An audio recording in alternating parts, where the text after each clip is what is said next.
What is up, sickos? It is August 22nd. Welcome to MMA for brunch. My name's Dan from Oregon, and Cowboy Cerrone splits with Jackson Wink. We got a Crimea Rush recap and an Invicta 31 preview coming to you. You know what we do about this time, though. Let's look into this shit. It shouldn't be such a big deal. History, science, education, energy, everything has always been controlled by the government since day one. CIA! Look at the time. You figure it out. You try to figure it out. No, it No, seems like because when people they would. look into it, it's common sense. When you look into it, What is up, people? So, holy shit, if you guys missed it, Donald Cerrone was on the JRE yesterday, and shit got intense. He told the story about his diving excursion and how he almost died. He goes into great detail about his split with Jackson Wink. And just to jump right into this, man. Okay, so Cerrone has been training at Jackson Wink. He also has the BMF Ranch, the Badass Motherfucking Ranch, where all we do is race badass motherfuckers. And so, what happens?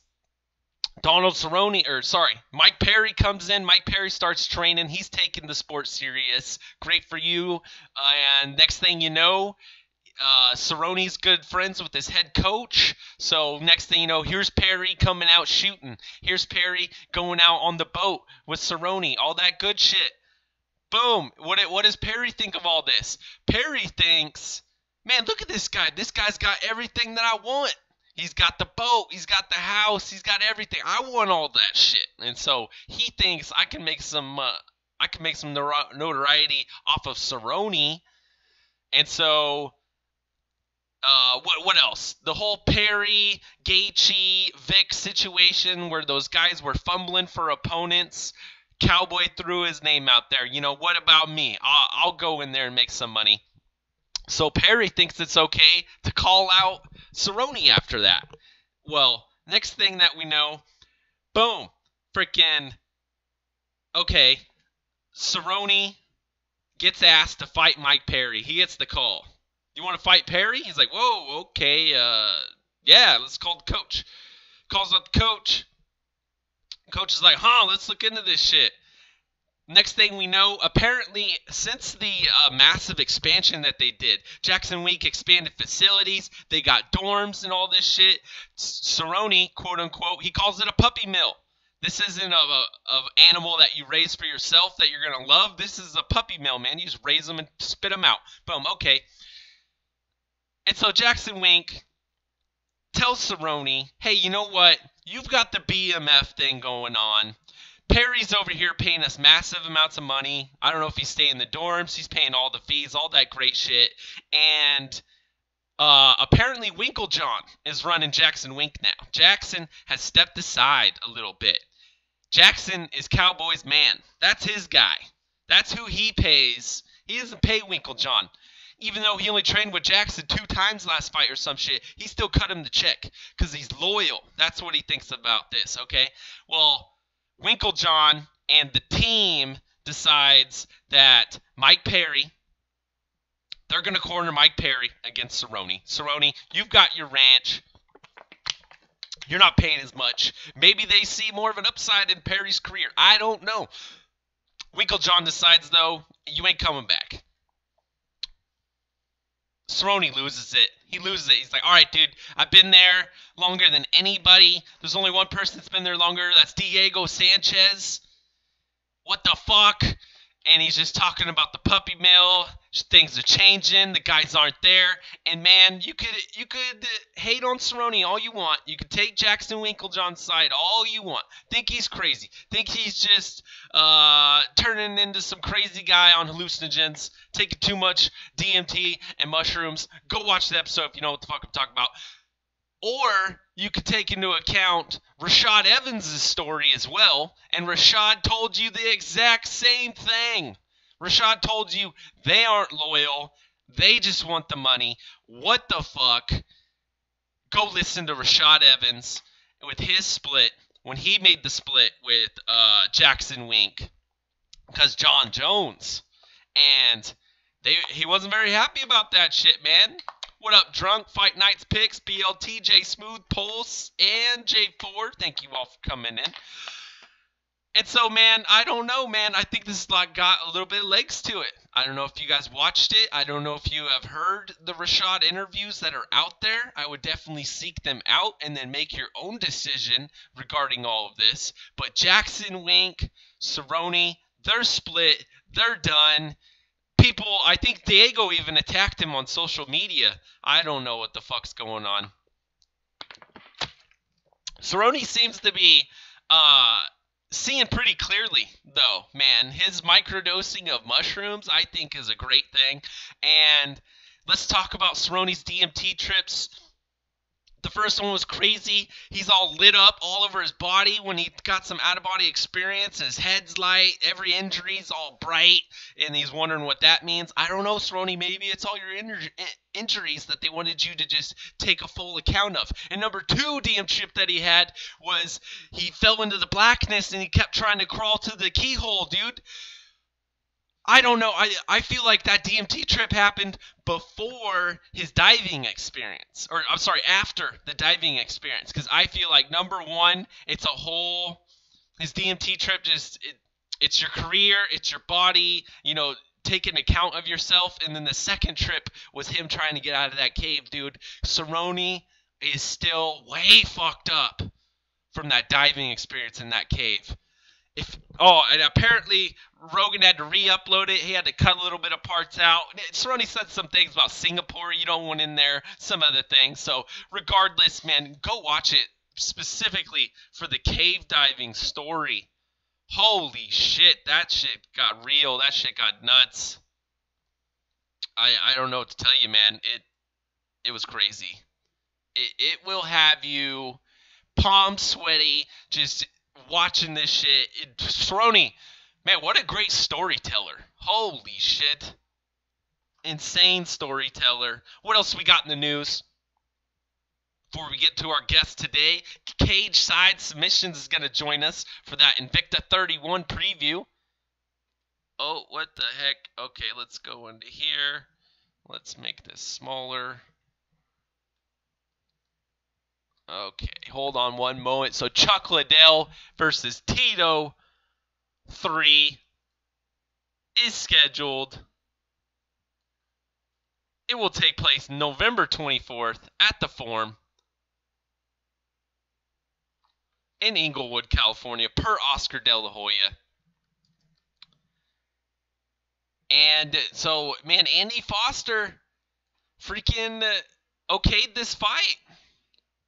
Pretty crazy shit. Powerful Brett Okamoto. Chuck Liddell versus Tito 3, November 24th. I'm not even sure what they're going up against head-to-head that night with the UFC. But who's in Cali? Who's getting tickets? Chuck's funeral will be November 24th, says Jay Smooth. Wouldn't it be crazy if Chuck won? Chuck comes out, gets the 3rd victory. Chuck's like 5 years older than, RJ Clifford was like, dude, I was about ready to joke and say how Oscar De La Hoya should fight on this card. Then I realized that Oscar is, like 3 or 5 years younger than freaking, what's his name? Some crazy shit there. Big Marcel dropping the truth as well. And Big Marcel comes out and tells us that ACV pay-per-view price, 200 rupees, 250 euro, 294 is all it's going to cost for 3 title fights coming to Krasnodar early September. Can't wait for this shit. Are you guys getting excited? Are you as excited as I am? Am I the only one that loves ACB? I have no idea.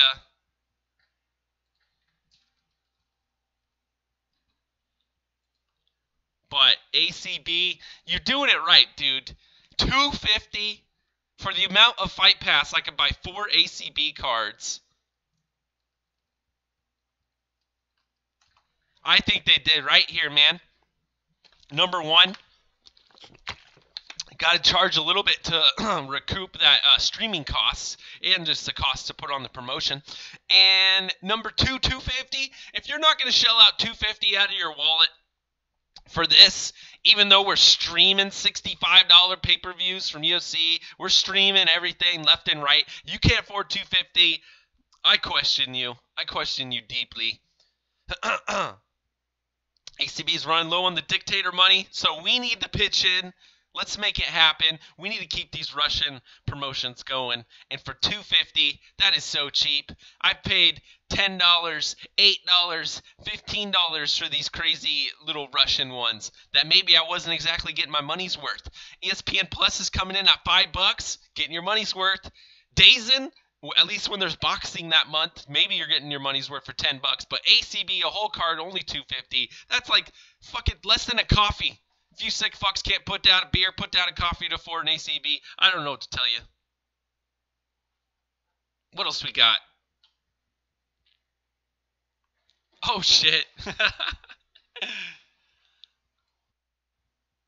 Alexa, what should I do?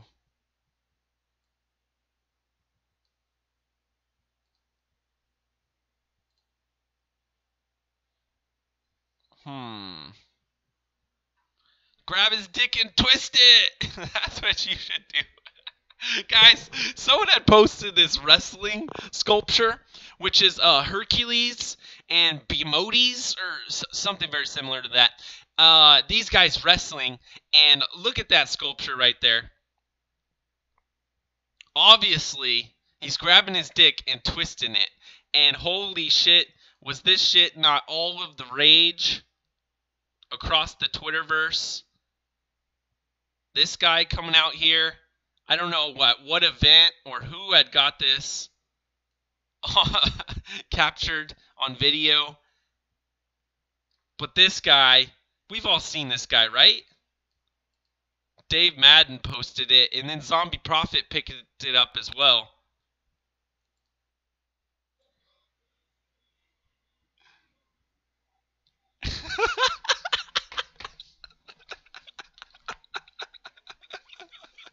Oh, dick twist! What the fuck? Was that at the Elias fight? Was that the comedians fighting? Maybe I'm crazy. Maybe that was the Luis J. Gomez fight that happened on Saturday. The same night as the YouTube boxers, we had the comedians go at it. Luis J. Gomez, shout out to you from the Believe You Me podcast, previously of SiriusXM. Luis got the W, man. Came in, was the bigger guy against the other guy. I didn't see none of it, but grab his dick and twist it has been all of the fucking rage.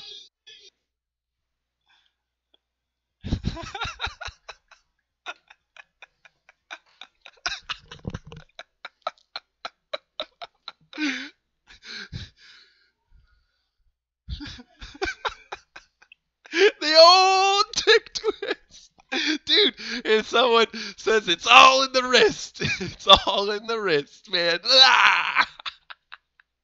And so I couldn't resist, dude. There's no way I could resist that. And I had to mash them together. So I put Hercules, I put Dick Twist Guy, and of course the powerful Dave Madden. Grab his dick and twist it. His face is dead serious. Dude, look at that. Look at Hercules. Tell me that's not working. It's better than the fucking boxing revival technique that we've recently seen. Oh my gosh. Let's attempt again. Let's try via audio this time. How about that? The video didn't work. He's hopped up on Tiger Life, says BLT. Oh, something like that.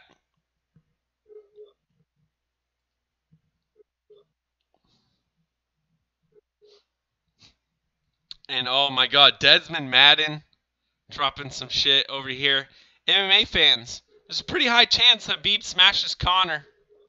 Very, very logical take. I mean, most people can, in their minds, see how that could happen.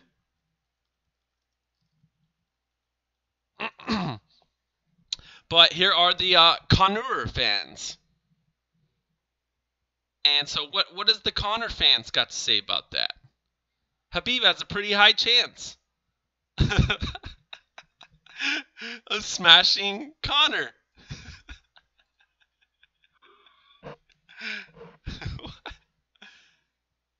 No, don't press that button. Anyone but that one.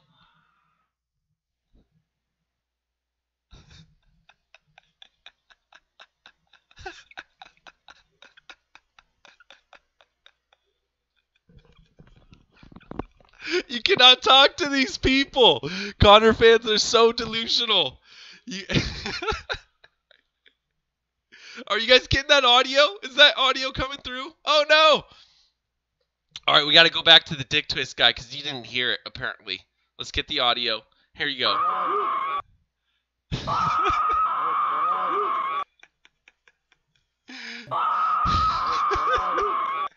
Go scream at this guy, Conor fans.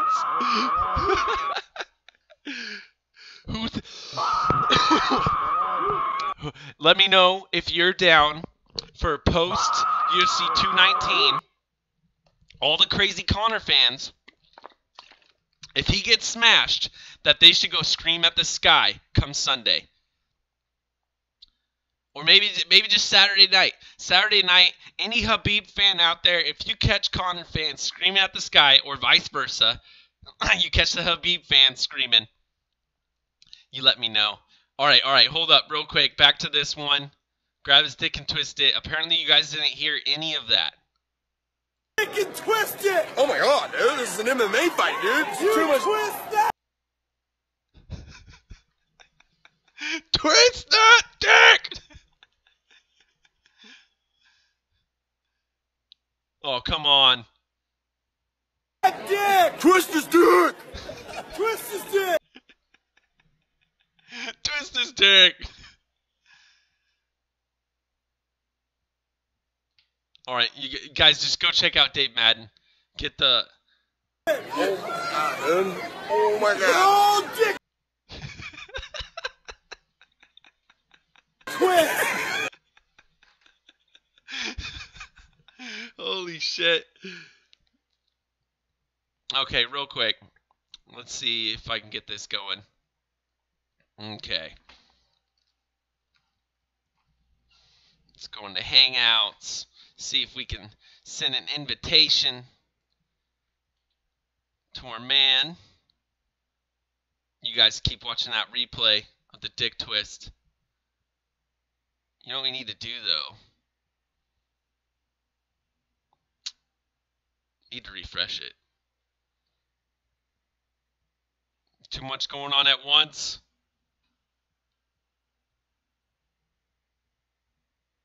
Okay. Here we go.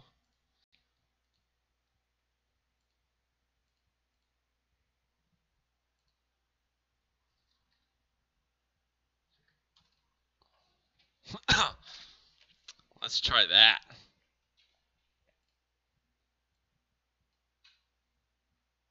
Oh my God. Oh, dick twist! The old dick twist. What up, Steve Johnson? Steve Johnson, one of the few to catch the top 100 fights over at One Championship. Guys, tune in every night for one Wednesday night. We're going to be doing the top 100 fights. We got 25 of them knocked out last night. So tune in next Wednesday at 9 p.m. Pacific, midnight Eastern, noon Singapore time. And what else we got, man? Okay. That one's played out.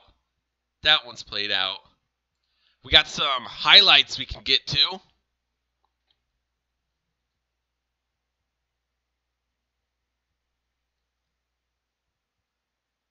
real quick. Check out this over here.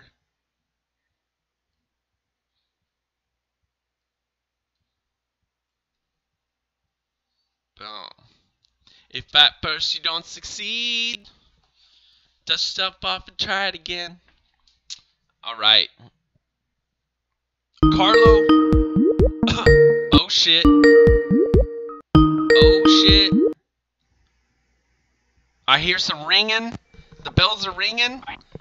Are we connected? Can you hear us, Steven? I hear you, bro. You hear me? Yes, I can. Sure. Perfect. Well, Jesus. give me a second to get situated over here.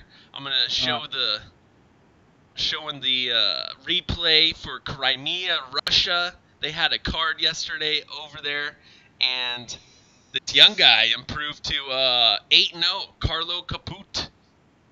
But everyone, we're joined on Skype. I'll have it very quickly up on the screen by Cage Side Submissions. How you doing today, man? Say what's up to the people. Hey, what's up, guys? Hey, man, just hanging in there. Got done doing my show last night. You know, just relaxing, getting ready for my Eagles preseason game today. Nice. Who are they playing today? It's the normal. It's the Jets. It's the last preseason game. It's what they do just about every preseason, so. Oh, shit. Oh, shit. Preseason is Last- coming to a halt. It's Labor Day weekend, and college football is about ready to get kicked off. Man, freaking football fans must be stoked. Not just that, you got to think we're 70 days or so away from basketball kicking off. The baseball season starting to heat up. It's the best time of year to be a sports fan of any type, regardless if we're talking MMA or anything else in between. Oh, hell yeah. And let me see. I'm going to try and get you on the screen here in a second. Let's boom and boom. Okay. Fantastic. All right, now we got you on. All right. And, man, let's jump right into it. We got coming up this Saturday, live on Fight Pass. We got two great cards coming at you. First off, Cage Warriors, for anyone that's going to be there for the morning time. Patty Pimblett is coming back. But more importantly, over here in the United States, we got Invicta 31.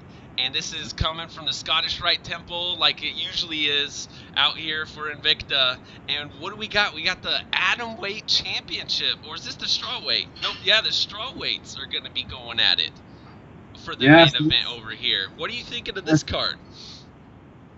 Everyone sleeps on Invicta, man. It's like, oh, they gave all their fighters to the UFC. There's no guys. This is how these companies develop. You think these stars just popped up out of nowhere? No, they developed them. You know, I like Janice Morandine in this fight. You know, I know she has to beat the champion and everything like that. The champion's 13-0, undefeated. I just really like her skill set there. We got Brazil versus Brazil here, so we're gonna see a good fight. I still think when it all comes down to it, the striking is gonna be the difference in this fight. You know, we'll see how it winds up playing out as far as that. You know, we also have. Pro Gonzalez is going to be on there. Another amazing flyweight they're gonna have on there. Mallory Martin. Not a whole lot of people know about Mallory. She's an animal. Can't wait for that fight. Miranda Maverick is going to be on this card as far as I believe. Kelly D'Angelo, the firefighter. She's going against Lindsey Van Zandt. That's going to be fun. So Kay Hansen as well. I mean, that's what I love about Invicta. Like, you know.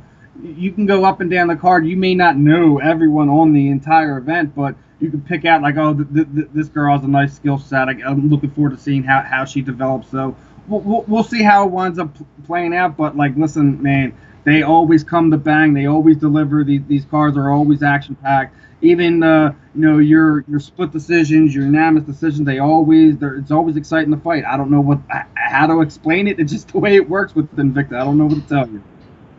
Man, maybe this got great matchmaking. I know I appreciate the pacing that they're able to deliver out there on Fight Pass. We're not getting bombarded with just commercial after commercial, so you can't go wrong there. If anything, tune in for the pacing.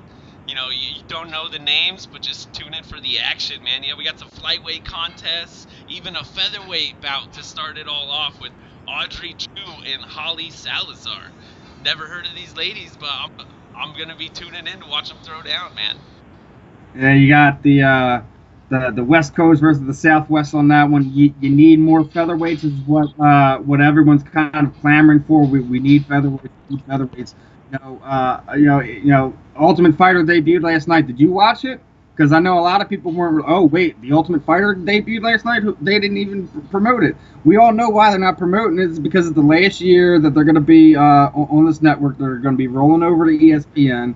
So they're not really ramping everything up, and it's a shame because you're not just the women fighters that are going to be on it, but even the male heavyweights are going to be on it. It's almost like you're doing it just for the sake of doing it now. Yeah, man. Last night, I love this sport. I didn't know it was on. I had to tune in. I was watching the MMA holes, and they're like, "Yo, the thing's on in the background." I was like, "Oh shit!" And so I start logging into FS1. I was able to catch the fight there, but the heavyweights, man, I don't know. That doesn't excite me all that much. But one thing that does excite me, you got Whitaker as the coach, you got Gastelum as the coach. It's some huge news came out that they are getting broadcasted on Channel 10, which is, I guess, a live over-the-antenna TV station that they have over there. They've got Tough going live, probably some UFC Unleashed type shit going on over there, and they get 2 cards with the Adelaide card live on free TV, and the Tough finale card is going to be live on free TV. And so I think they hit it out the park down there in Australia, but unfortunately, as Australia might be picking up on the Tough, the rest of the people are about ready to just throw it away. I don't know if it's just it's been going on so long or whatever. Me and Nicole were talking about this a few months ago. Like should it go away? Has it's run its course? Because with CM Punk coming in, that they have the Looking for the Fight, you have the Dana White Contender Series. Do we really need this unnecessary tournament to get a contract now? It's almost like it's served its purpose. But ESPN must have talked Dana White and changed his mind, because here we are. We're looking at them going to be booting it up again for when they go over to ESPN. So regardless if some of the American fans are kind of had their fill of it, you still have the international waters, my friend. This sport is global, not just here in the United States, not just in North America, not just in Brazil. So you have plenty of avenues to make that work. Man, you know what's crazy? Because I've been watching Tough. These young dudes that are like 25, and they actually train MMA, not just one, discipline. They come in, you hear them. They're talking about, my dream was to get on 1225 season, and I didn't make it till 1226, but here I am. And I'm like, holy shit, like these young guys actually think this way. So for a lot of guys, this is the way to get in UFC. This is the way to get on that 600 roster. And man, let's be real, we know a lot more about a lot of the people that came through Tough than we do some of the guys that just kind of work their way up Fight Pass that came into the UFC. We know way more about Kelvin Gastelum than some other average guy. But I still think that falls on the promotion. That's their fault. Yeah, you have all this money to promote these guys, or even the women either. It's just like, oh well, you have to go through the Tough, and I think the big advantage, the only advantage I think you get going through Tough is the contract. Is the only advantage that you get going through it, because other than that, it still is the toughest tournament in sports. I mean, you're away from your family for 6 to 8 months. You're in there with all these people. You have no contact with the outside world. You're not your family, not your friends. You can't leave the house except to go train or whatever. So it's rough, man. It is mentally grueling. But like I said, at the end of the day, getting that better contract is way more important than anything else you may have to sacrifice. So that's why I believe a lot of those guys do that. Is because of get that better contract. You don't want to come in, 5-5, 12-12. If you get a better deal from the start, you're going to be better off in the long run. Yes, definitely. Just look at the Sage Northcutts that are out there making more money, and he's only like 4 or 5 fights deep into his contract than a lot of folks.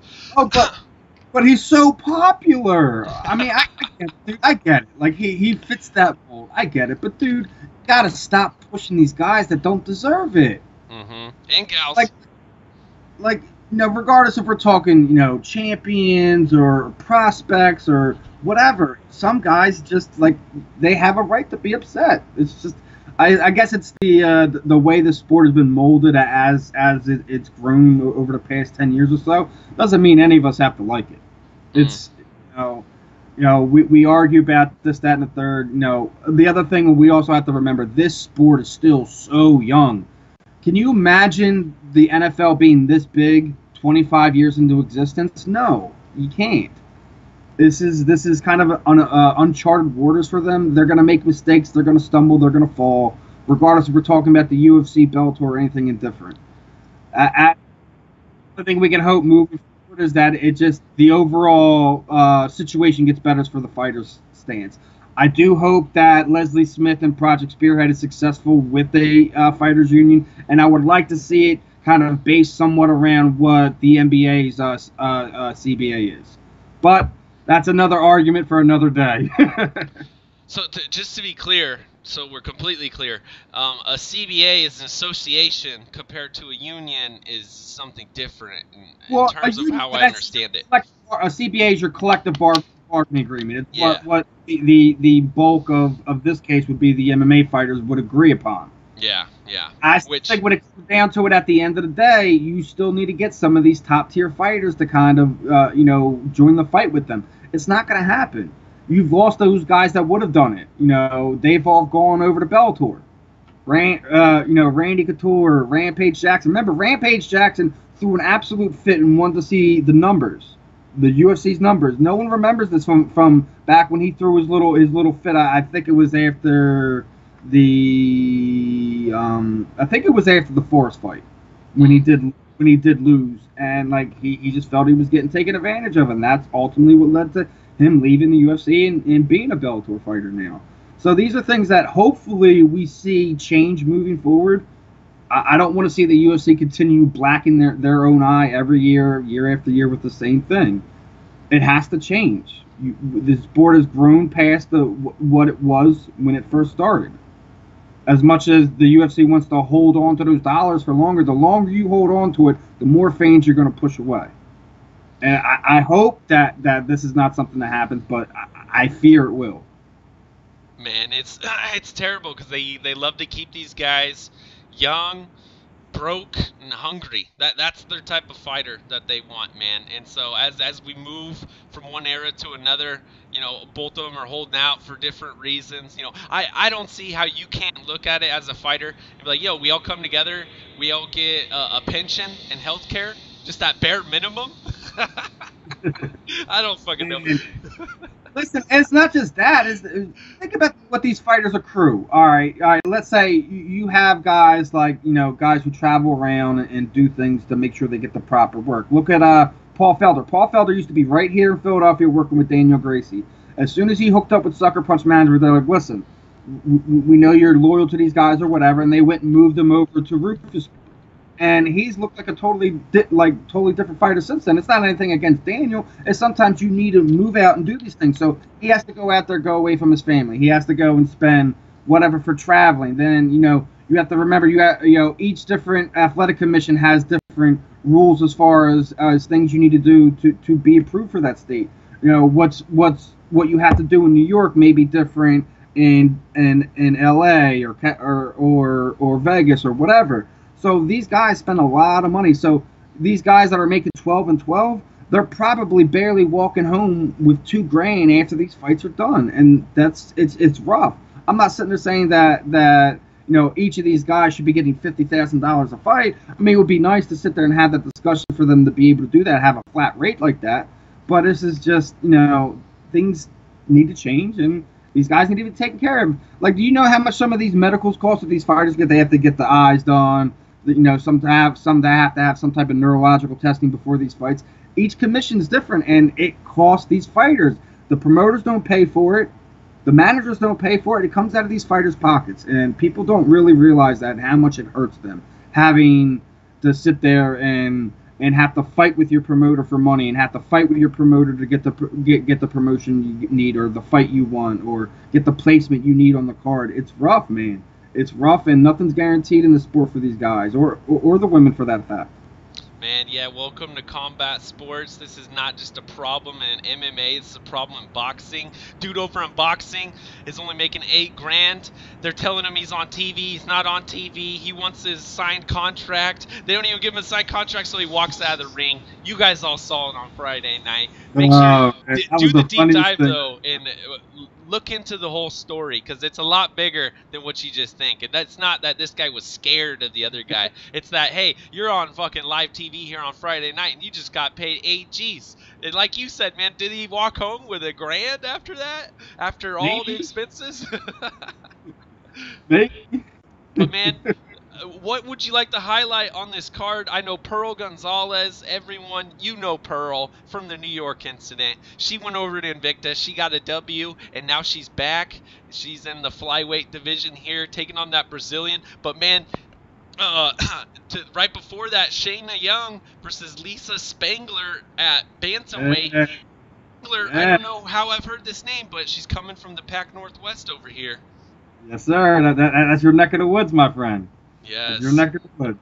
And Shayna Young, that's going to be a fun fight, man. I know you know both of these girls are fairly young in their career. Both have 6 total fights altogether. So I know right now Lisa's, I think she's ranked 4th in the world in the, or not in the world, in the Pacific Northwest over there. So she's got a good spot to kind of make her stamp on things, and just do her thing, man. This is what I love about this sport, is that you may not have the biggest name in the world, but you get involved with a company like Invicta, and that's her 3rd professional fight, and she's right under the co-main event.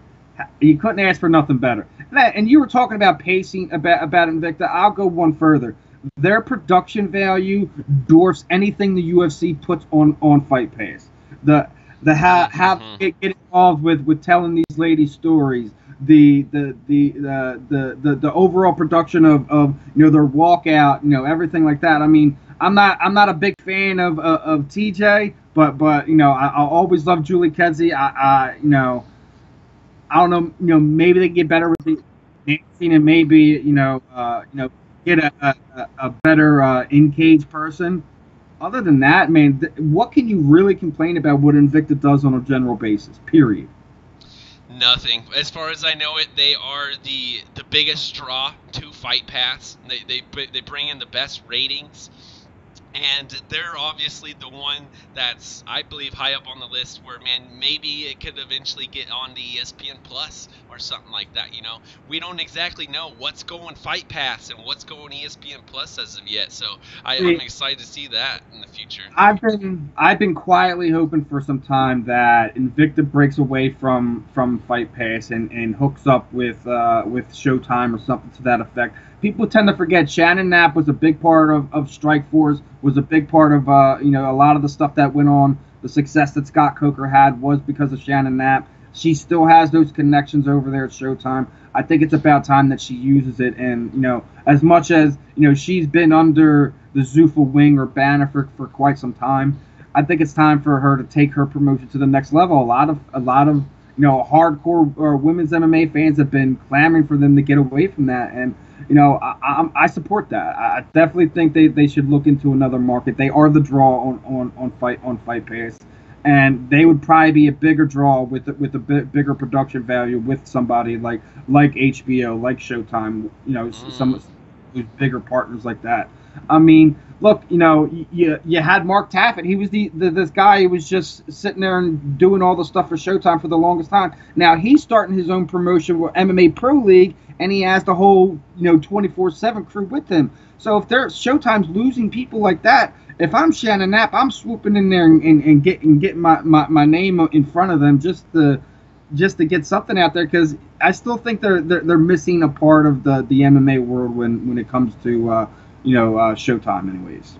Man, it would be great to see one of them jump back into the game. That'd be a game changer, man. Because I mean, the boxing has still been going pretty strong on Showtime and HBO, and they're kind of fighting back and forth on who can get the power again. Now that Mayweather's gone, it's kind of up in the air. I think Eddie Hearn just got something going on with DAZN, which I'm stoked for. I'm definitely going to be getting my ass DAZN, if not for the Joshua. Man, for 1 month, you're going to get like 3 Bellator cards and a Joshua fight. That's crazy cheap, dude. That's going to be amazing. But, dude, okay, before we get out of here, I think you said that this girl, Janisa, or I don't know how you pronounce her name, you're really high up on her. You're giving her... Oh, man, I've been high on Mordine for a minute, man. She's, regardless if she wins this fight, she will be a champion, if not in this promotion, another one. She has the potential to slay it in all 4 aspects: striking, grappling, and just your overall cage IQ. I'm high up on her. I continue to be, not to take anything away from this champ. She could very well, do her thing and retain her title. I'm just saying that, as far as that strawweight division, she's one of these girls I kept an eye on. Like, I remember being there for being at Invicta for the first Tisha Torres and Rose Namajunas fight, and I said it right then. Rose Namajunas was going to be a world champion in another promotion, if not this one. And here we are, 5-6 years later, and it's come to fruition, man. She's an amazing fighter. This is an amazing promotion, especially if you're trying to, give these women a platform. Miranda Maverick's another one. We see Leah Leston. She's already over there on the Ultimate Fighter now. She's kind of one of the girls that I'm going to be rooting for that. So yeah, man. Invicta always puts it up. And Pearl Gonzalez. You're talking about the New York incident, right? Mm-hmm. Yeah. My co-host is dealing with my old co-host Rachel Blaze is dealing with some stuff with breast implants, and at the time I kind of thought it was crazy that New York would do it, but now seeing what's going on with my friend, I definitely understand where New York was coming from, man. And I think a lot of these fighters should definitely heed warning to what happened to that. Implants being a professional fighter isn't always the smartest idea. Maybe after your career's over or whatever, you can do that. But one of those things, sure, it's going to be a long time before we ever see one of those girls that happens to be back in the cage, because that stuff is deadly, man. But Pearl Gonzalez in this fight is a good one. She has a very tough competitor with Diane Ferrimo. That's going to be a fun fight, man. That is definitely going to be a fun fight. And, I actually got to ask you one thing, man. What are your thoughts on the whole Jackson Wink versus Cowboy situation? Because that's going crazy right now. Oh, man. Yeah, I touched on that before you were able to get on. So everyone rewind back if you want to hear. But this is the gist of it, man. This isn't the first time I've heard this. I heard Rashad Evans.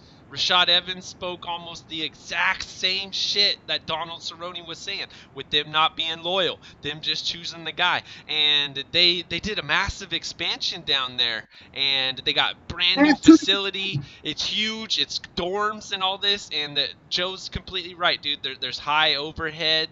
And if Donald's telling me that it's like a puppy mill now, you come in, you pay your money, and you can come in and spar with whoever the goddamn you want, and I don't know. I get that. I get his why he doesn't want that, being a pro fighter.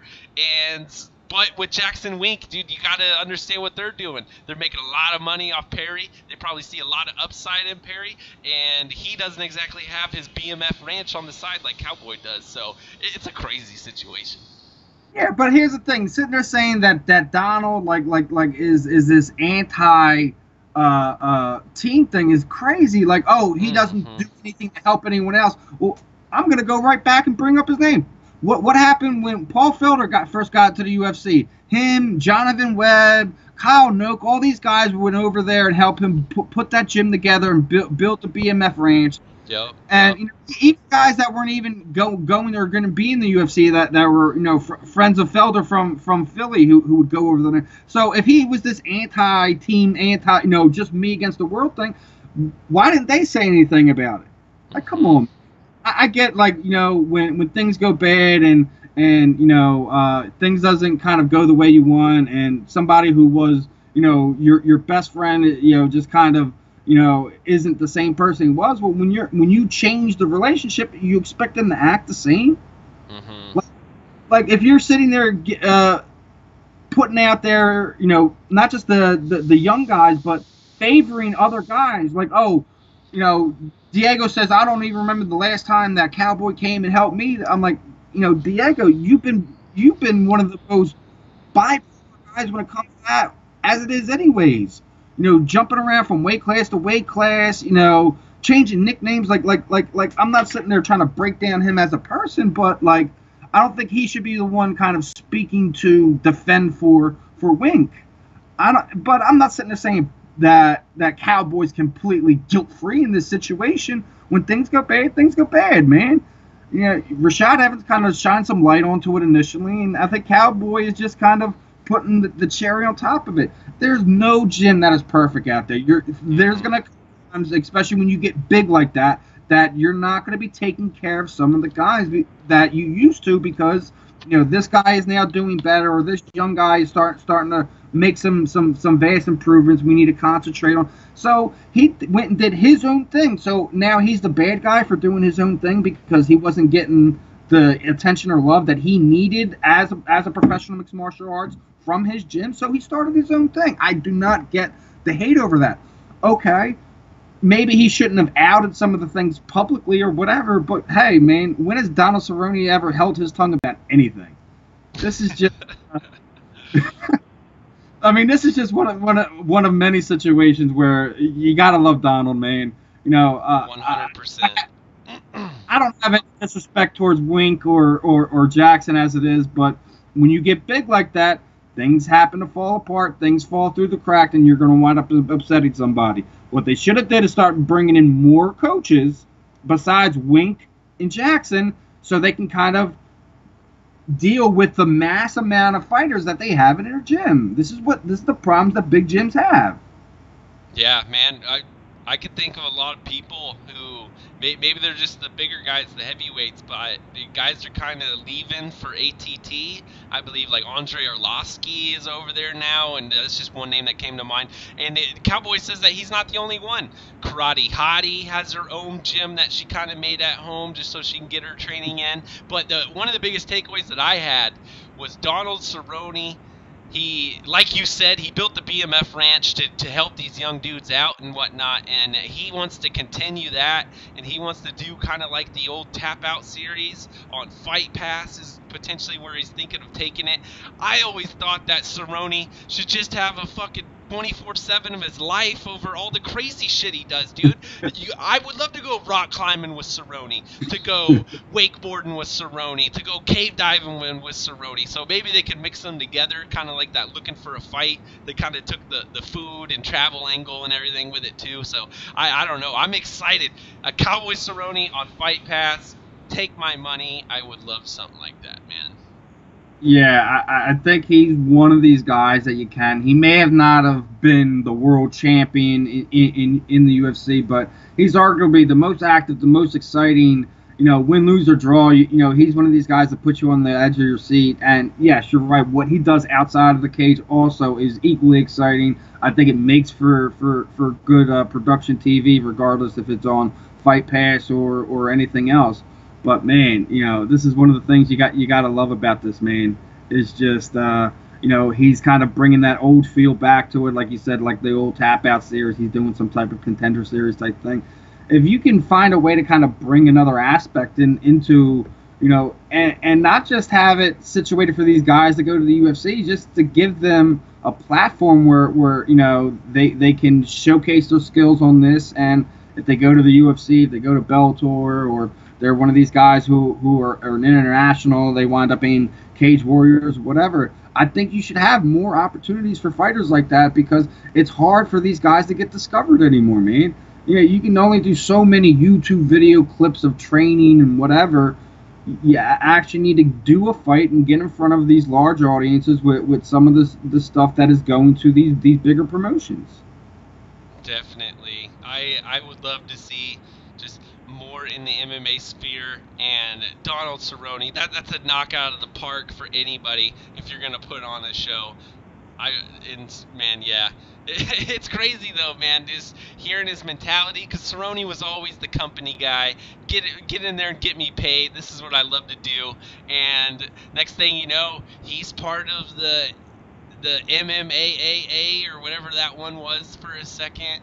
And so, and maybe in the future we'll get these guys to come together, because there's some big names that it kind of dissolved, though, man, because at one point we had Cowboy up there with GSP, with TJ Dillashaw, with Cain Velasquez, and then that just all fell apart. So let's just pray for them in the future. Pray they get smart and come together.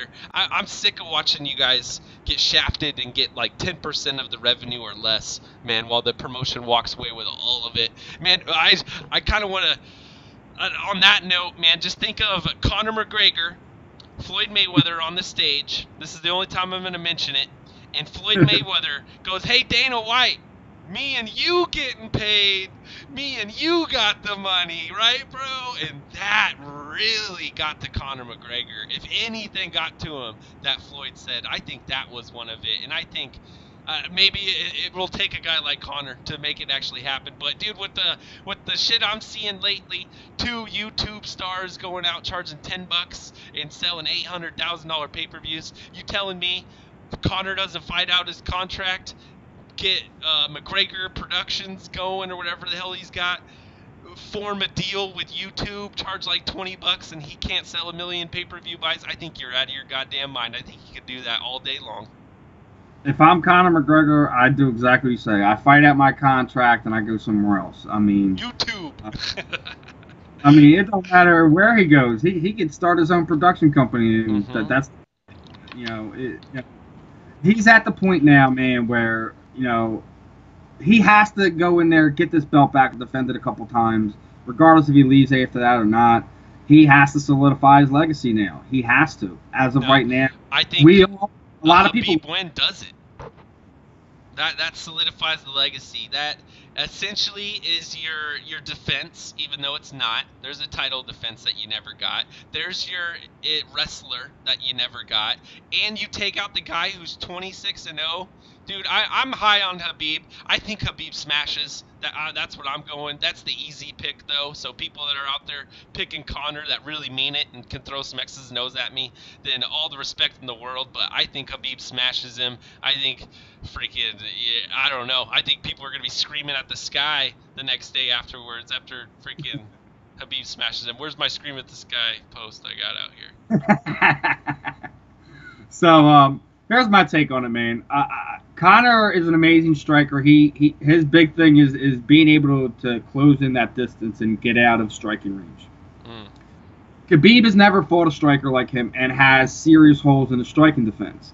However, he is an absolute mauler when it comes to grappling. I'm not saying Conor's a completely inept there, but that's not his strong suit, and he's been known, and both of these guys have been known to have questionable gas tanks. So I think the thing is if the guy who gasses out first can wind up making the other guy pay, because we know Conor can recuperate his. We don't know if Khabib can. Yeah, man, we got a lot of questions about Habib. Khabib, I seen him in his last fight, when he comes forward and pressures your ass, kind of like a lot of people did to RDA and what Colby was kind of doing, he's successful, but that's a way that you run into a counter-strike from Conor. So I don't know, dude. I'm so excited for this fight coming up. But, man, I got to get the hell out of here. Cage Side Submissions, make sure to give him a follow. CSSRadio on Twitter, and tell everyone where they can check out your stuff and when they can listen to your podcast. All right, guys. Well, obviously, he just gave me the shout out there on Twitter. So we do our show now live every Wednesday night from 8 to 10 p.m. Eastern Time. You can also check us out on iTunes, Stitcher, if you're missing the live shows. My co-host Nicole Bosco, she writes for SI MMA. She writes for Fanside. She writes for My MMA News. Make sure you guys are checking her work out as well. We're also doing a giveaway in a few days. We're going to be giving away 2 tickets to the debut event for MMA Pro League. So, guys, keep an eye out on that, especially if you're in the tri-state area over here, to be able to get involved in that and catch that out. Other than that, man, guys, thanks for having me on today. Thanks for the talk, and let me know, man. We'll do it again sometime. Definitely. So if you guys missed it, Invicta 31, Saturday night on Fight Pass. Cage Warriors in the morning before that. Check him out. Make sure to give him a follow on Twitter. And that was it for MMA for Brunch. Until next time, back to all you sickos. We're out of here. Peace. See you, people.